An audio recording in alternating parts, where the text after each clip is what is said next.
Chapter 11 Candyman. Dinner was ready. Everybody had come down to the dining room. Lovey's voice came blaring over the intercom speakers throughout the building. I repeat, dinner is ready. Everybody to the dining room before I eat it all. You never really know how many people are in a place until they all come to one space. Also, you never really know how many people are out there struggling, hungry until there's free food available.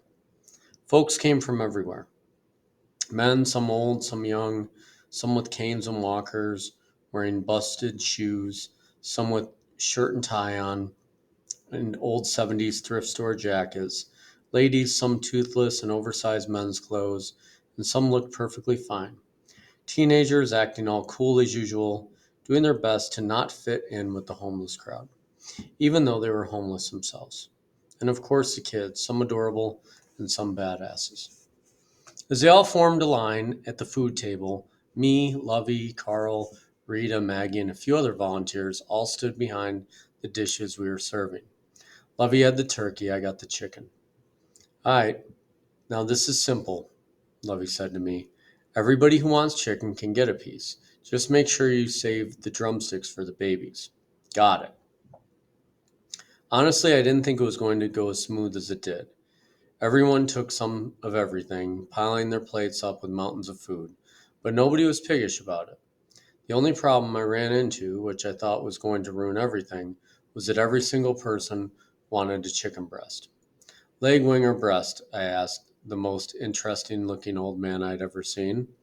His skin was dark and shiny, but his eyes were cold blue. His hair was long and cornrowed back, straight back. Well, I'm known to be a breast man, he said, flashing a devilish grin. The woman behind him, a tiny old lady who, to me, fit the description of the perfect grandmother, small, wrinkly glasses, and feisty as hell, slapped him on the back of the head. What? He yelped. Turning to her, he opened his arms and pulled her in for a hug. I'm talking about chicken, darling, chicken. He glanced at me. Right, young man? Again with a grin. Of course, I played along, while he stroked the shoulder of who I figured was his girlfriend. The flyest of homeless senior citizen couples I've ever seen, that's for sure. I continued, but I got bad news. We're all out of breaths. Out of breaths, a man barked. Out of breaths, his girlfriend repeated. You see where this is going. The phrase out of breath shot down the line faster than the old couple could move to the next tray, which was Lovey serving the turkey. Lovey looked over at me with the yikes face. Then she looked at the couple and said, hey, don't be like that. Mr. Watts and Miss Bingham, we got plenty of turkey. She piled on the white meat a little extra for them. They got plenty of turkey, Mr. Watts yelled, Miss Bingham's voice coming shortly after. And on down the line it went again, now calming the rumble the lack of chicken breast caused. You almost started a riot, Lovey said, balling up a napkin and throwing it at me. Close one. Other than that, everything was cool, and it was awesome to see the smiles on everybody's faces, their eyes lighting up with every plop of macaroni and every slice of turkey. Once everyone else was served, Lovey and I took a seat next to a few of the kids and dug in. After about 5 minutes of nothing but the weird sound of about 100 people chewing, Lovey said, Turkey good, huh? She stuffed more in her mouth. What you think? I joked, showing her my plate, which had nothing left on it but knife marks. Chris would have been proud. Mom would have been pissed. No caveman live in my house. No cavemen live in my house, she would have said. Lovey bugged her eyes out. Then she picked up her cup of punch and took a sip. Crazy that a lot of it was cooked in a homeless shelter. I know, kind of unbelievable, I said. Thank you for inviting me. Did I invite you, or was it more like I bamboozled you? She put her hands together like a fairy tale witch casting a spell. Definitely bamboozled. When everyone was done eating, me and the rest of the volunteers grabbed trash bags and walked around to collect all the empty plates and cups. Lovey walked with me, talking to everyone while they threw their scraps and bones in the black bags. Whenever we got to a kid, she called out, Dunk it. One little boy picked his plate up, folded it in half, and slammed it as hard as he could into the bag. 2 points, Lovey howled. You see that, Candyman? She looked over at an old guy long and skinny, sitting there smiling away at the kids. Better watch out before little man is better than you. I looked over at the guy called Candyman and instantly recognized him. He was the same guy I shared the train car with the day before when I went to see my mom's grave. He looked much better than he had yesterday. He had on slacks and a white v-neck t-shirt, tucked in, old man style. He was shaved, and even though his skin was still dry, he seemed to be way more alive than he had been on the train. He better be better than me, Candyman said. All of y'all better be better than me. Hear me? He commanded, dropping his own plate in the trash. I'm going to be famous, watch, the boy who dunked his plate said. He ran up to Candyman and flung himself at him, wrapping his arms around Candyman's legs. Oh yeah, Candyman patted the boy's head. Then I better get your autograph now. Another little girl came over and joined in on the hug. Me too, she squealed. I'm going to be famous too. And another and another. Even Danielle, the little girl who asked if I was Lovey's boyfriend when we first got there, ran over to pile on. It was as if Candyman was the king of the shelter. After we finished with the trash, it was chill out time, where everyone just did whatever they wanted. The smokers went back outside to puff burned out cigs. Some of the other grown ups played card games and board games, shouting at each other while slamming cards down on the table. Some played chess, of course. Most of the teenagers took off, and all the little kids lined up to have their pictures taken by Lovey, a thing they apparently did every holiday. What's the deal with Candyman? I asked Lovey while she unpacked her fancy camera and started attaching the lens to the body. Candyman is a trip. The kids love him because he used to be a star. She turned the lens until it clicked. His real name is Martin. He used to play ball for the Knicks. The Knicks? Sweet. I mean, well, kinda sweet.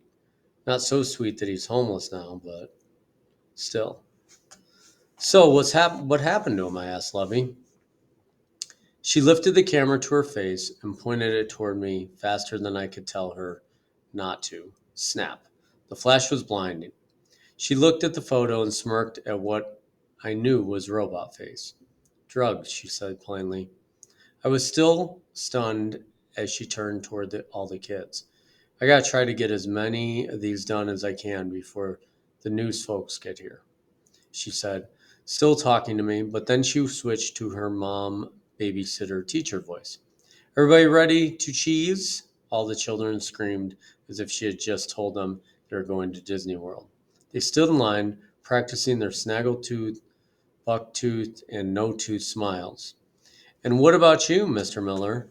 She had turned back toward me, a flirty grin on her face. You ready to cheese? I put my hand up. You just took one of me. Ah, but that was just a test shot. Now for the real one. I waved my hands. Nah, I can't. I suck at it. At what? She said with some bite in her voice. It's smiling, I admitted. She squinted at me as if she didn't believe me. Well, we'll have to work on that. She reached over and pinched my cheek like I was one of the kids. And just like that, a smile came out. I noticed Candyman sitting alone with the chessboard, begging some of the other guys to sit and play. Why don't one of y'all take on Candyman? I asked a man with a toothpick sticking out from the side of his mouth. He was one of about 5 guys all standing around playing chess and talking trash. I knew it really wasn't my place to bust in and say something like that. I mean, I didn't know any of these guys, but I figured me being with Lovey and serving them all food was enough to pass for me to say something stupid. Suddenly, all eyes were on me. It was like I had just said, yo, your mama got next, or something crazy like that. What? Then the man with the toothpick moved his hands like he was telling everyone else to calm down. Candyman ain't no fun to play, he said, sizing me up. He pulled the wooden stick from the side of his mouth. He too damn good. And when you get beat by somebody over and over again, it just ain't no fun no more. Hey, Cedric, don't even bother explaining it, one of the other guys, a red-headed, freckly-faced one, said. Then he looked over at me. Why don't you just go play him and see for yourself? I'm not that good. Scared? Come on, what are we, in middle school? That's what I was thinking. But what I said was, scared? It's just chess. I'll play him. I walked over to Candyman. At first, I thought all the other guys would follow me over, to build up the drama like an after school fight. But no one even bothered. I guess they figured I'd get blown out anyways, so what's the point? I slid the chair out and took a seat in front of Candyman. And without saying anything, I moved a pawn. Candyman rubbed his hands together as if he was trying to warm them up. All right, some competition. Won't be much, man. I ain't really that good. Nah, he said cocky. I could tell by your first move. This is how the game went down. I moved, then he moved. I moved again, then he shook his head and moved. I moved again, then he looked up at me like I was crazy. Then he moved, then I moved, and he knocked over my king. 8 moves, checkmate. The fastest war in history. Good game, he said, obviously embarrassed for me. Toothpicks and freckles were right. He really was that good. I shook his hand, then slid my chair back from the table. Wait, you leaving? One more game, come on. He begged, setting the pieces back on their original squares. I think I've had enough abuse for one day, I said, confused as to why he would want to play me again. 3 more minutes of total whackness? For what? Come on, sit down, he said. We don't have to play if you don't want to. Candyman suddenly transformed from a champion to a child, and I suddenly got it. He was just desperate for some company. I turned around to see what Lovey was doing. The news crew had just shown up, and they were filming her as she handed one of the kids a cookie. I had time to kill. I eased back down in the chair and pulled up to the table again. So, Candyman started. What's your deal? Not really a good icebreaker. What you mean? I responded. I mean, you ain't never been here. At least, I ain't never seen you. And today you show up to help? So what's your story, Good Samaritan? I looked over my shoulder again to see what Lovey was doing now, sort of hoping she'd come and save me. I came with Love. You know Love, I said, pointing over at her. Candyman leaned forward. Yeah, I know her. Of course I know her. Been knowing her my whole life, he said, snappy. The question is, how you know her? You her boy or something? Oh, yeah, I'm her boy. No, sir, just a friend, I replied, nervous that he'd try to checkmate me in real life. Candyman eased up a little. All right, then, he said, looking down at the chess pieces, all lined up perfectly. Because she's special. Her grandma was special, her mama was special, and she's special. Yes, sir, I said, nervous and way confused about this whole conversation we were having. I mean, I tried to leave the table. Then he begged me to stay just so he could grill me about Lovey. Yeah, fun times. Where are you from? He asked straightforward. Right here, Brooklyn, Bed-Stuy. You? Harlem, but not Harlem today. Harlem a long time ago. How it used to be. You probably don't know nothing about that. My parents used to live there. Conversation finally started to settle in and flow. They used to work at a soul food restaurant up there, so I know a little something about that.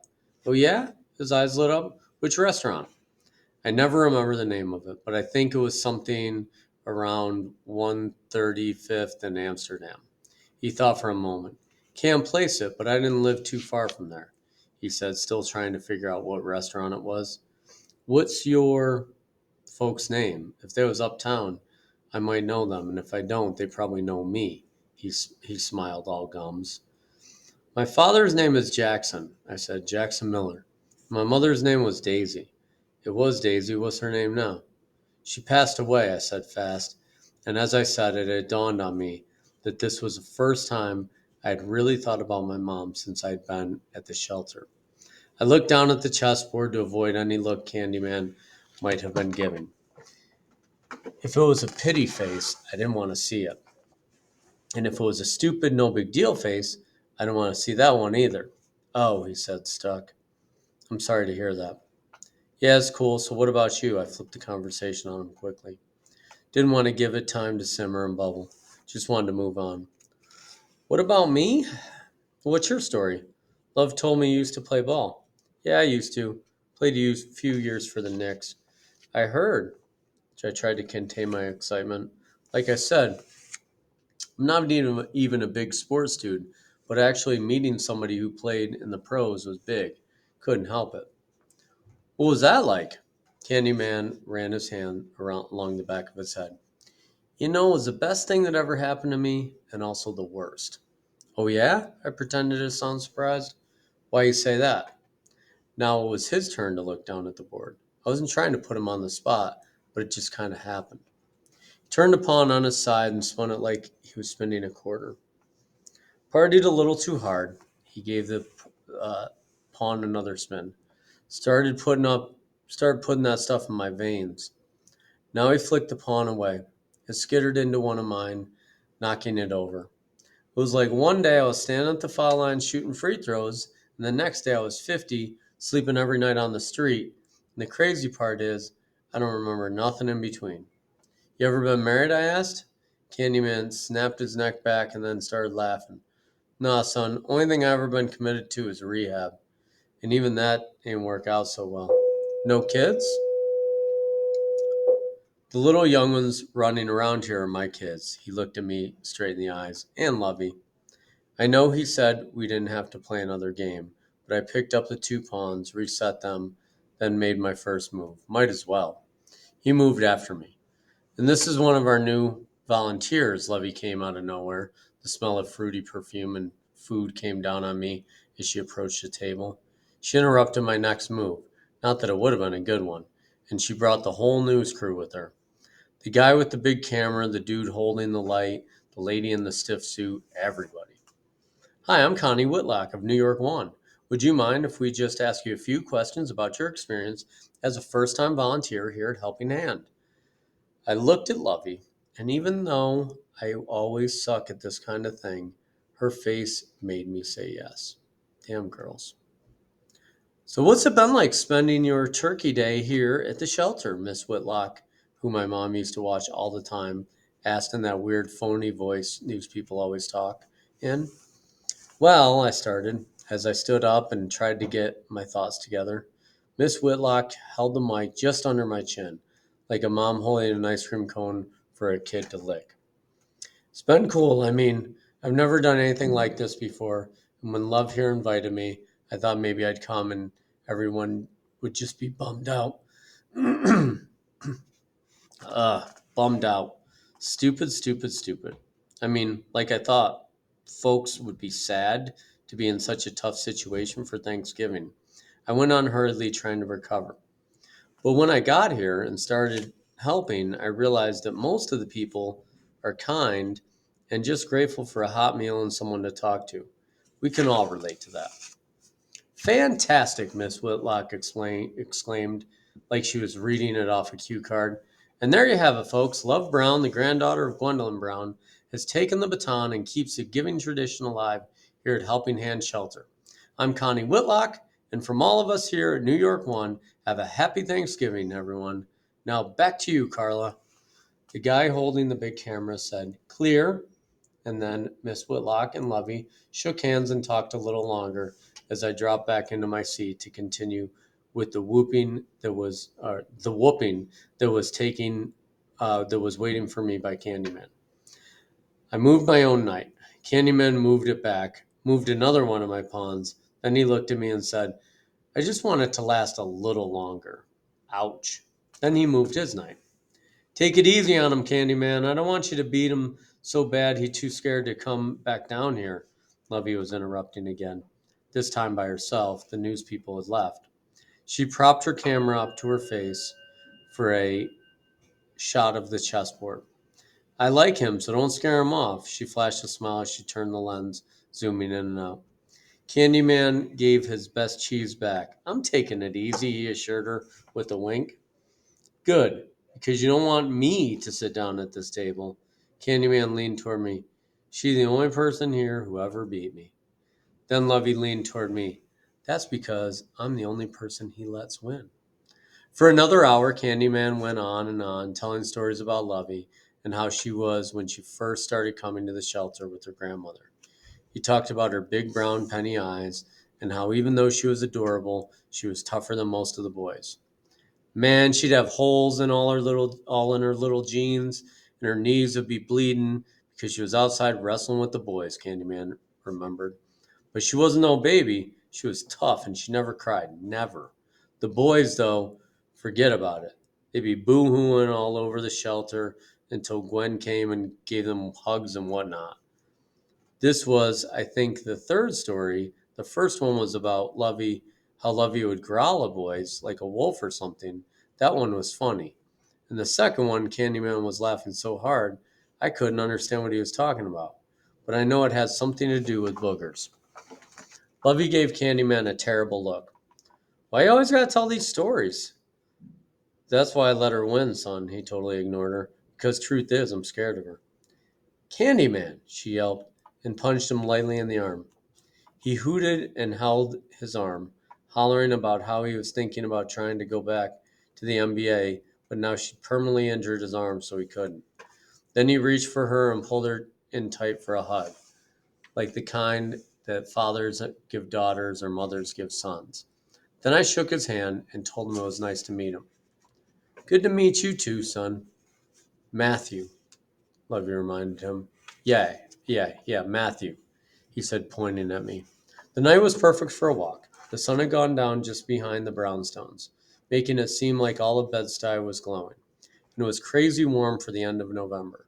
A breeze swept down the block and around me and Lovey as we started on our way home. Neither one of us questioned whether we should catch a cab or a bus or jump on the train.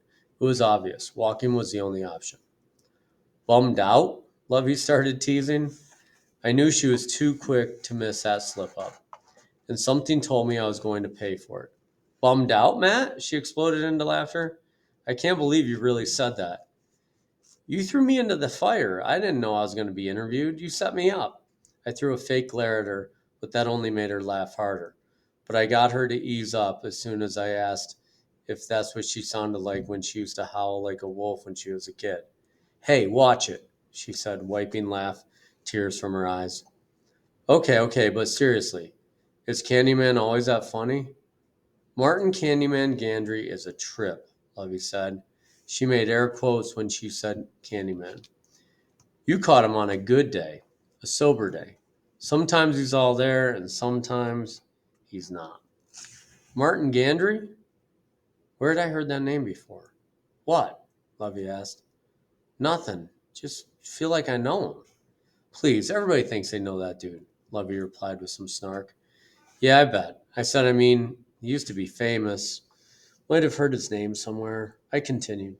Anyway, back to the point. Today wasn't high, right? So was everything he was saying true about you? You really that tough? She sighed and shot me a smile. When I need to be. Does that scare you? Then she started cracking up again, totally ruining the whole cool thing she had going for her. Once she got through her silly spell, she said, Look, I lost my mom when I was 7. Never knew my dad. I had to be tough. It was the only way I could deal with everything. Yeah, I get it. My eyes were drawn to the windows of the connected houses. Families laughing and leaning back in their chairs at the table. Kids running around, football on the big screen. I can understand that. But I'm much better now, much sweeter. She blinked her eyes at me all fast. Oh, yeah? Yep, and I can prove it. Those penny eyes, as Candyman called them, were twinkling or sparkling or whatever it is girls do with their eyes and driving me crazy. I wasn't sure how she was going to prove it, but I had a feeling I was going to like it. Okay, so prove it, I said, stopping in the middle of the block. I don't know why I stopped walking. I guess I was trying to let her know that I was ready for what was coming and pretty much hoped it was a kiss. Lovey stopped and turned toward me. Then she reached into her jacket pocket and pulled out a wad of paper towels. She unwrapped what seemed like 100 pieces of paper towel to reveal a cookie. You know what I had to do to save this for you? Those kids are maniacs when it comes to anything chocolate chip related. This was the only one left, and I thought it would be rude for you not to have at least a little of what you brought to the table, especially since you made them. I couldn't believe it. She saved me a cookie. And if she saved me a cookie, that meant, yeah, it did. It meant she was thinking about me. Super cool. How you know I made them? I asked. I'd never gotten around to telling her that. I could just tell by the way the kids were eating them. Plus, some of the kids looked a little funny. Yeah, but they don't taste funny, I bragged, breaking the cookie down the middle. Want half? I asked, remembering what Mr. Ray told me to do if she doesn't like chocolate chip cookies. Are you kidding? I was going to be so pissed if you didn't offer. She held up her fist and grinned. Chocolate chip are my faves. Thank God. I don't know how many blocks we walked, 20, maybe 30, before finally making it back to her house. But then at her stoop, she made it clear that I couldn't come inside. I mean, she didn't say it, but she didn't open the door either. She just kind of stood there, and we had another movie moment where people get super weird about what to say and do next, and so they both just act crazy. Yeah, we did that again, just like at her grandmother's funeral. So I said. So she repeated. Thank you so much for inviting me to dinner, I said, trying to be cool without seeming like it. I never experienced anything like that before. It was a different kind of Thanksgiving, but just as good. I'm glad, she replied, her hands behind her back. And you're welcome. Hmm. How often do you do that? Every holiday, right? Yeah, we do the big dinners for all the holidays. You thought this one was crazy? Wait till you see the Christmas one. She caught herself. I mean, if you're around. I'll be around, I said quickly. So y'all do it for Christmas? Yep. New Year's Eve? Oh man, homeless people dancing all over the place, she joked. Sounds amazing. And what about Valentine's Day? Lovey's face dropped. It was almost as if the blood were draining out of her, like the pennies became stones. What? Damn, what'd I say? I don't do Valentine's Day, she said, plain. You mean you don't do it at the shelter? I mean, I don't do it at all, she snapped. She whipped around and started fumbling with her keys, trying to get the front door unlocked. Wait, did I say something wrong? I wasn't trying to say nothing like we was going to spend Valentine's Day together or anything like that. I just thought, no, it's fine, she said, finally getting the door unlocked. I just don't do it, and I think you should leave now. She kept her back to me as she flung the big wooden door open. I thought that if I waited, she would at least turn around and look me in the face, but she didn't. She just slammed the door behind her. I stood there at the top of her stoop with 30 seconds, which 30 seconds ago felt like standing at the top of a mountain, and I crumbled, shocked as the glow of the day faded to nothing. Okay, okay, okay, I told myself. That's just the way it goes. Just like Mr. Ray said, sometimes you win, and then you turn a card and lose. And clearly, I had turned something like a 2 or 3, and I didn't even see it coming. All I knew was that a day that had gone so well, a day that was so different from any day I had ever had, the first day I wasn't totally dazed and numb, all zoned out because of my mom being gone and my dad being all jacked up, suddenly became just like every other day before it, a mess. And just like those days, I had no idea why it was happening. I got home, looked at the notebook on the table, slammed it shut, and stormed up the steps to my room. I threw myself onto the bed with all my clothes on. It really wasn't that late. It wasn't really that late, but there was nothing else for me to do but try to go to sleep. I just wanted the day to be over and for tomorrow to go back to normal, where I would get up, put on my black suit, go see my father, then go to a funeral and watch other people hurt. Forget about being happy and feeling alive. Most importantly, forget about love.